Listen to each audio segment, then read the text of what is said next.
যাই হোক প্রিয় দর্শক, যে যেখান থেকে আমার ভিডিওটা দেখতেছেন, আমি আজকে হাওড়ে আসছি। হাওড় অঞ্চলে আসছি, কিছু ঘাস কাটতে হইব। আমার গরু আছে দুইটা, ছাগল আছে দুইটা। তে চিন্তা ভাবনা করছি ছাগল ঢিলিয়া হুদাহুদি বৈশা থাকমু।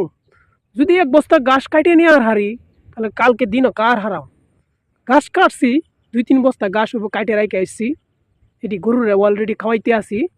আবার চিন্তা করলাম, এই যে আমার পিছনে গাছ, এই যে বস্তাটা দেখছেন, ঘাসের অভাব নাই কিন্তু। এই যে ঘাস, সব ঘাস, এগুলা কাটা নিমু, নিয়ে গরুরা খাওয়ামু, ছাগল দুটারে নিয়ে আসমু।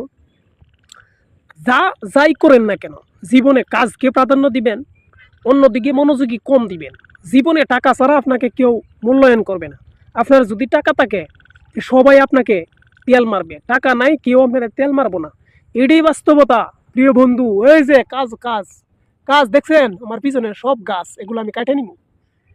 কাজ ছাড়া দুনিয়াতে কিছু নাই, বাস্তবতা জীবন এটাই।